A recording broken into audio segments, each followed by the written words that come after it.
God. Sorry, unless there's a lot of chatter tonight, lots of questions, then we're He gonna push through. says, well, if you want to get home at a decent time, that's how he presents it. So this second slide, Chris Cunningham, is for you. Okay. Next slide. Oh, See? there we go. There, I'm All right. getting creative in my.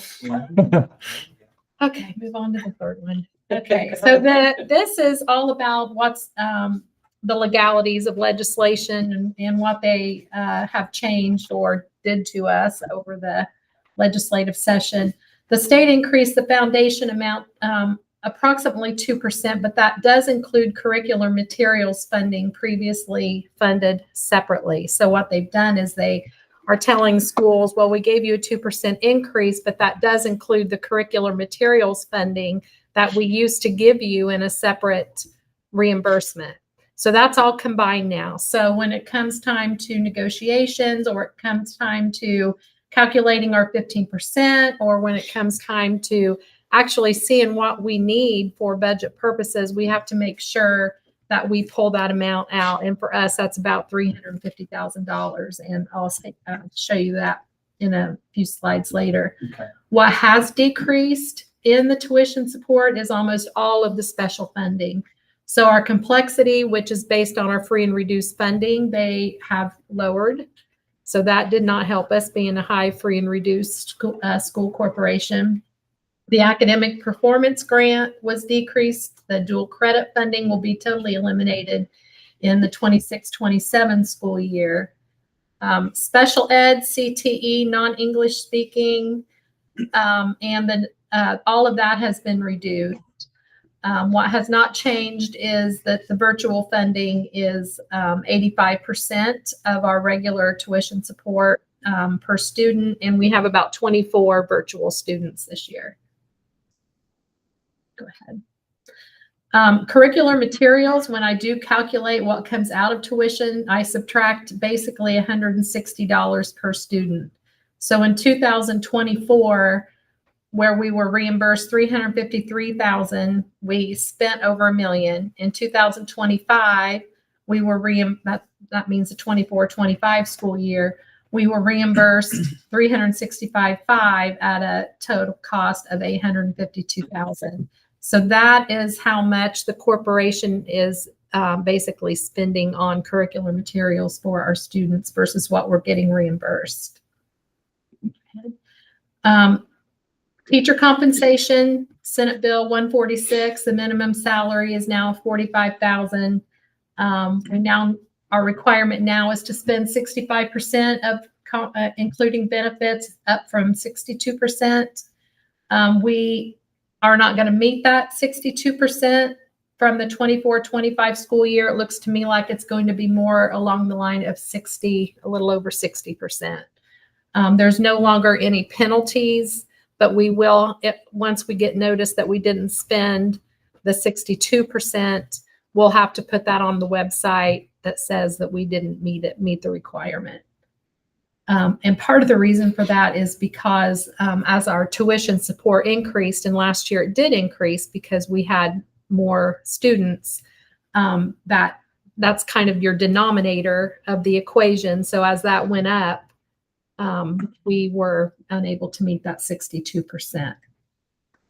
The teacher appreciation grant is now implemented as a competitive grant by the Department of Ed, and no longer will every teacher get a piece of that. It's going to be 20% of our up to 20% will get that, and that's to be determined with more information. This is just to kind of briefly update you that of the levy sharing, that's now a requirement, a local requirement. If you have 10% of your ADM going to charter schools, we do not at this time, as far as I know, have that many. It's a phase in over 3 years. It applies to all kids in 2028. Lakeview and King's Academy are considered private Christian schools, and they receive approximately 20 of our students with vouchers, but it's a not that those are non-levy sharing schools. Senate Bill 1, I'm not going to go through all this because you've already heard it, and this is where I'll save some time on my presentation. And then, of course, the policy analytics came and went through a lot of that with us.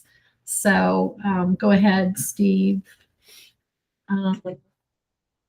The effect on the operations fund, that second line there, what Senate Bill 1, what they are projecting is that our circuit breaker loss increase is going to go from 296,000 to approximately 420,000, and our AV is going to be lower than it was last year. The ADM count days are October 1st and February 2nd. That is not a change from last year. And now to get into budgeting and cash flow. This is the budget timeline. You've seen it before. Tonight's the budget presentation. Our public hearing will be held on September 8th, and our adoption will be on October the 6th. Our ADM history. So this goes back to the 17-18 school year. Last year for the 24-25 school year, we had 2,314 students, and in the spring that dropped to 2,276. When I projected for funding in the fall, it was taking away our large senior class and adding on about 150 kindergartners.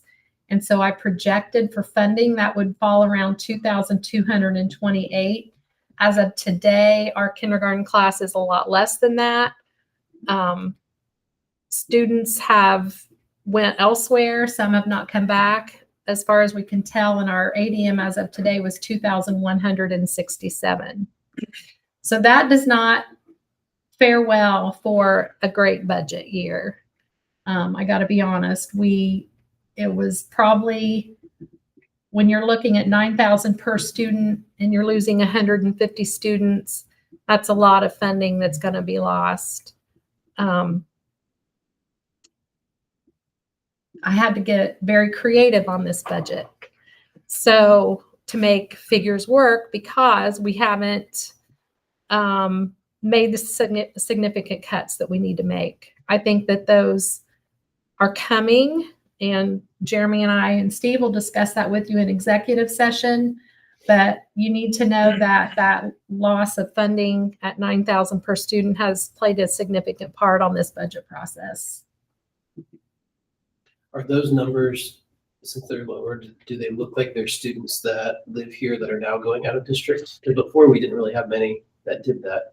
Yeah, so before we had almost over 700 students coming in from Marion. And Steve, have you seen whether or not, we just haven't got a good feel yet for whether those are resident students, or I think that some are transfer students. From what I'm hearing from the principals who are calling around, is that some of those students are unable to get transportation here, or they decided to stay at the school they were at. I do know that, like, a lot of the kindergarten class from last year, that to me looked like one of the largest classes that declined into first grade. So I don't know until we do some more, until we get the final numbers. Our unofficial data collection is we're not losing our kids. Like Mill Township kids aren't leaving, Okay, good. but the kids outside of Mill Township That have been were coming here now. can't afford to drive here anymore. Okay. And that's why you see the fall to spring count. Two reasons they don't come back: because they find out we have rules and they have to follow them. They don't like that. Or they Have to be alive. think, yeah, friendly, they have to be alive. Or they thought they could afford it. They thought they could get back and forth It's too logistically, much. and they just couldn't do it. Okay. So that's why you always see a drop from fall to spring. Okay. But then I think right now there are kids that normally would have come here or that have been here that just didn't come back. Come back. Do you remember from last year, because we had the same cutoff date, was it comparable to this, or were we above the number that we estimated and it dropped down? Do you have an idea? Because It was October- above the number that we estimated Okay, last year. so, okay, Yeah. all right, yeah. I just wondered Typically, if when we I got more. estimated, I subtract the senior class and then I add on 150 I for, see, okay. That makes sense. that Okay. tends to make sense for us historically. But this year it just didn't. I will say that I have a family member, a child who went to preschool at Westview and did not choose kindergarten at Westview because of fear that they would not be able to continue at Mississinawa if referendum did not pass. Oh, wow. So I don't know if that's coming into play in current decisions, but it Interesting. was the decision of mine. Yeah. Interesting. They don't want to start them somewhere and not. Sure. Not Makes being able to sense. finish. I've never seen this is my 20th budget here at Mississinawa, and I don't think I've ever seen this significant of a loss of students. But I guess if those are the students that were, I mean, obviously we don't want to see it go down, but I'd rather be that than our own students. I would too, and I do know that we asked some students that were transferring not to return, and the reason for that was because they were either troublemakers, or in the long run, those are not the kids we want here, and they typically cost us more money anyway in the Right. long run. So I do know there was a pot full of those kids as well. Okay. Mhm. Here's our history of assessed valuations back to 2015. You can see it just continues to grow. Last year, it grew more than I anticipated at 346 million. I don't have an estimate yet from the county. They were due August the 1st, and we still don't have them. So I'm going with Policy Analytics assessed valuation estimate. For budget, I'll go way lower for budget purposes, but I'm guessing it'll be around 350 million. We'll see. Here's our history of rates for debt and operations. We were at $1.56. We were at $1.43 last year because of that big increase in the assessed valuation. Debt service fund. Here is our debt service as of June 30th, but in order of how we issued that debt. So your common school loans are at the top. Those were the elementary renovations of 2002. And as you can see, those top three, they expire 2025, 2026, 27, which is what got us interested in referendum. So those will be falling off. The latest one was the one of 2024 that we just issued, a little over $2 million. And then if you go to the next slide, Steve, you'll see the $28 million debt that we're in the process of issuing right now for safety, security, parking lots, roofing, HVAC, playground, and interior renovations. So I have used all that to factor into the budget for 2026. So education fund, that's classroom. Just want to point that picture out to Chris. Yeah. I just like when she did the charts last time. You did the silos. Oh no, I That wanted was great. pictures. I went to Yeah, pictures. she went to pictures this time. It's like those silos she had. I know it. So health insurance premiums up to 5%. The SCBT issued a policy that said that it would be no higher than 5%. I expect it to be more around 2%. We had great loss ratios in July. I'm assuming that's still the case. Again, we had a decrease of 147 students, which equals a decrease in funding of $606,000 in education fund. Curricular materials will subtract $350,000 more dollars. So that's quite a significant loss of funding. Going into negotiations, we've already had a conversation with Adam Williams and the executive committee last week and kind of let him know this. And it was a pretty somber meeting, I have to say, but we have to expect a loss. When I'm doing the budget, I can say that I did include the 15% transfer into operations. Although I'm not 100% sure we'll be able to go all the way to that 15%. It might end up 10 to 12. It's just depending on where this year's budget falls. We usually spend around 90% of our budget, sometimes 85 to 90. So I'll be taking that into consideration when I do that final transfer amount. The 62% compliance with teachers' compensation was met in 2024, not in 2025. It's possible in 2026 with the lower funding amount. So if not, it's going to be close. Right now we're at 61.6, but they want 62.0. So again, the teacher's contract to be negotiated. There's no additional dollars at this point. We did do the minimum 1% support staff increase, so that's already been done. That's already in their paychecks. 2026 budget is around $21 million, which is an increase of $660,000. That's what I'm going to budget for.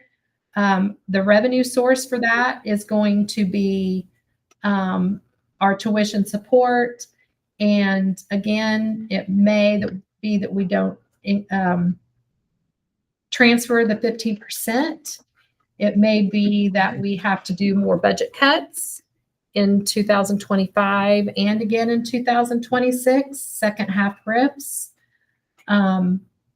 Transfer of rainy day dollars back to the education fund is on the table.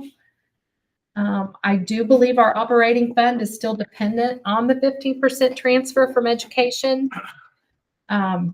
So I'm budgeting for all of that. And of course, my communication with you will be ongoing as far as how all those chips fall into place. This is our education funding program that hasn't changed any except for the new K through 12 math curriculum that we put into place for this school year. Go ahead. Our teacher costs, almost $13 million. Next slide shows our support staff costs, a little over $6 million. We did have 27 employees who received a $1,000 perfect attendance stipend last year, and 23 received the 250 good attendance stipend, which is, I think, 1 to 3 missed days. And that's about average. Our operations fund in 2026, of course, consists of our operating needs, capital, transportation, bus replacement. My total projected budget is a decrease of $472,000, so it's about $5.5 million. And our combined education operations fund in 2024, we spent a little over $26 million. I'm estimating 90% of the budget, about $25.9 to spend in 2025. I'm going to advertise $28 million because I always go big on advertisements, so don't let that number scare you. Again, as I just talked about, there's not enough revenue for this entire budget. So rainy day is possibility transferring back to ed or ops fund. Again, the transfer might be less than 15%, and then optional budget cuts to meet the revenue.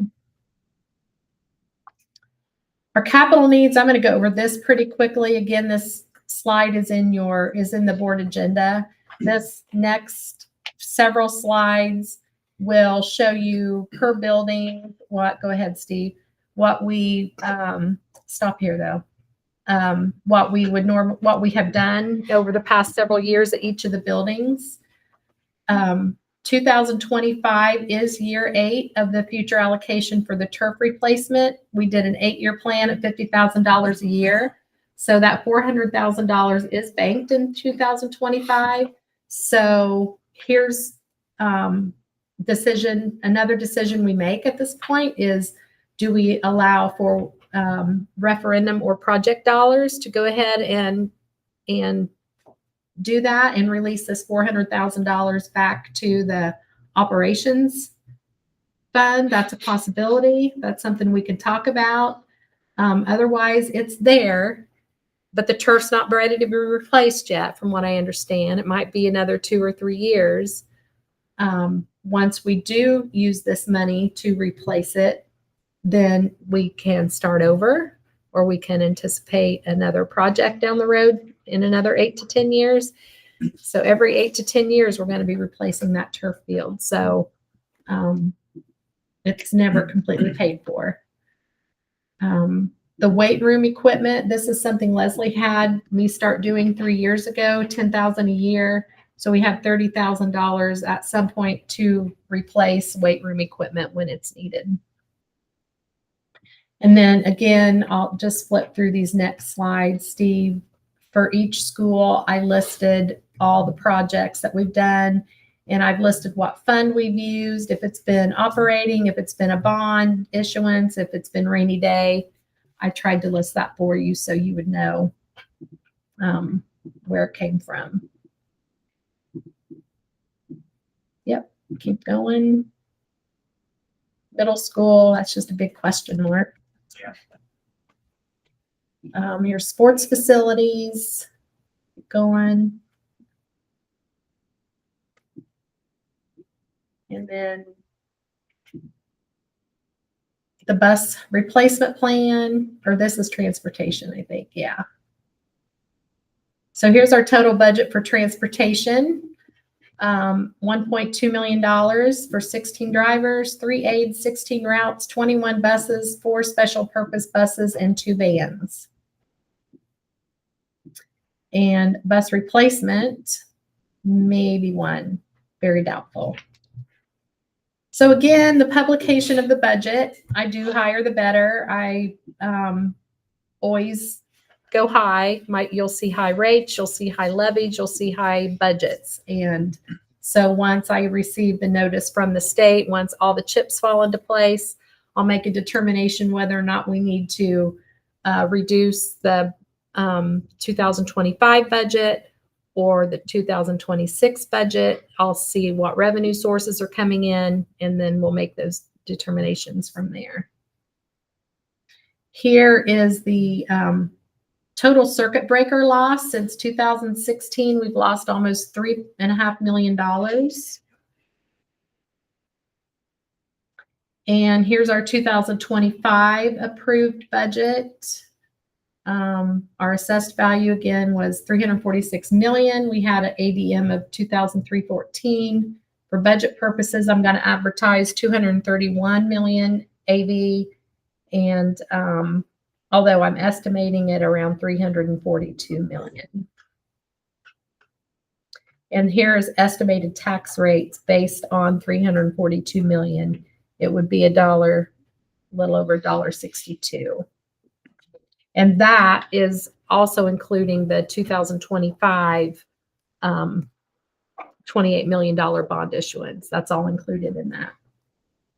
So cash flow, here's our history of education and rainy day fund dollars. In 2025, we were a little over $5 million. We did not transfer any to rainy day in 2025. 559,000 is to be reimbursed by the 2024 bonds. So that 5.0 million will be closer to 5.6 million. How are we trending? A healthy reserve is 10 to 15%.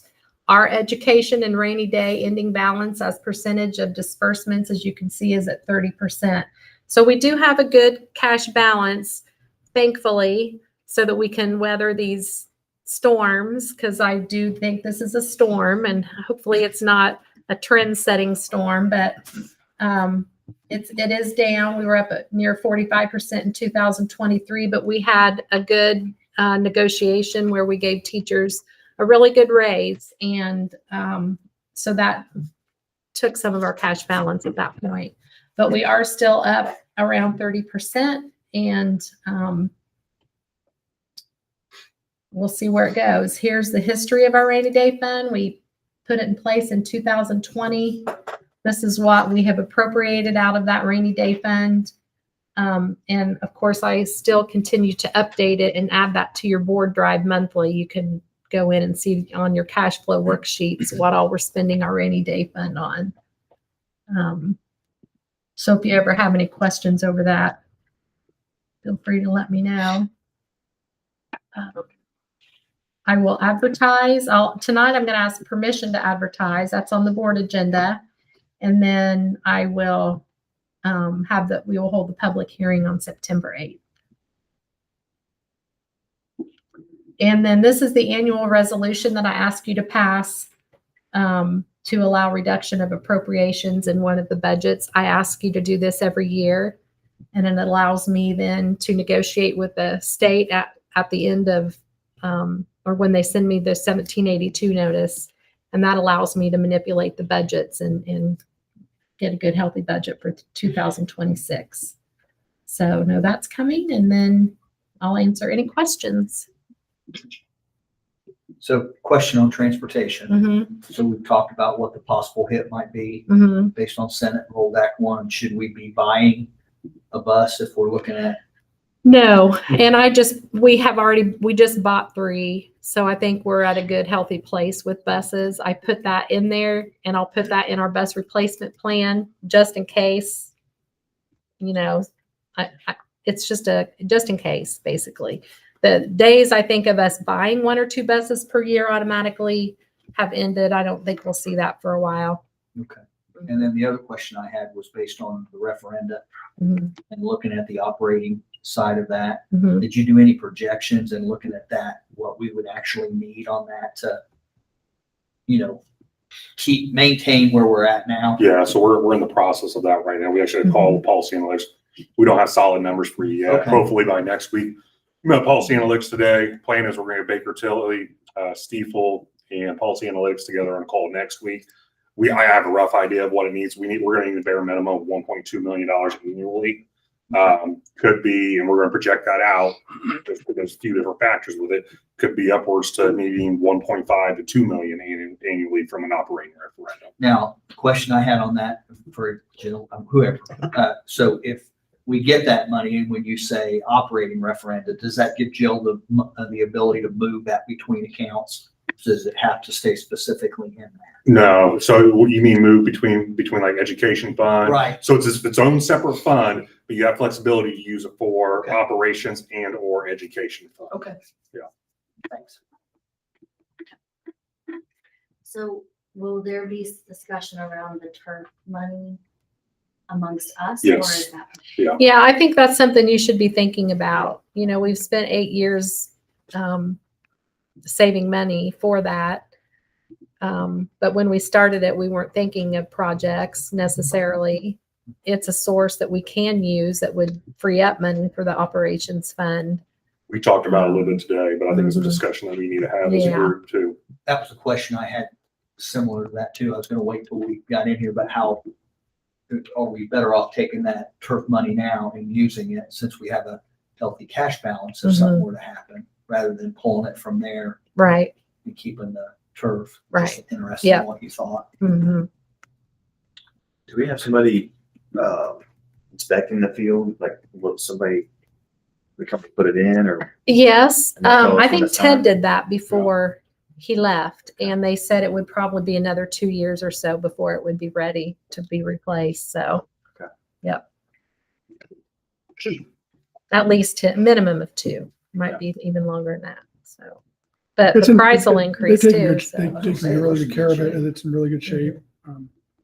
I've been on some fields, throughout the ones that we played that have been, I felt like in worse shape. So I feel like ours is in, again, the feel of it, the play of it, the look of it. I don't know. I'd have to check with Jared and Matt, like on sometimes I know it's supposed to be tested. I don't know if Julie does that. I'd have to follow up with that. But And as far also as the the pad surface underneath. itself, it's Yeah. it's in really good shape. Yeah.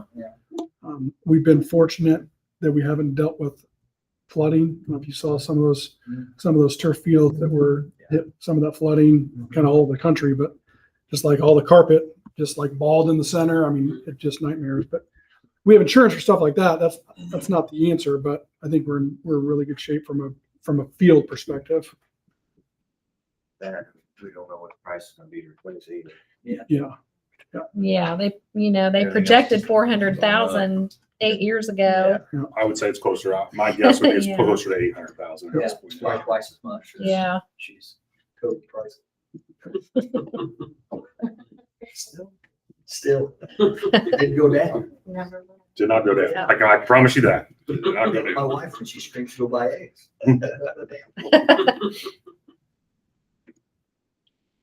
Yeah. Good stuff. Okay. She said. Mhm. Anything else? Well, we got a little bit of time. You guys want to go do exec session real quick? Yeah. You have a question? I do. Oh. Good question. Just cause. So this is Finley Barron, right? Hi. Okay, so he was originally in Com 101, okay? Just deal with it. Okay, and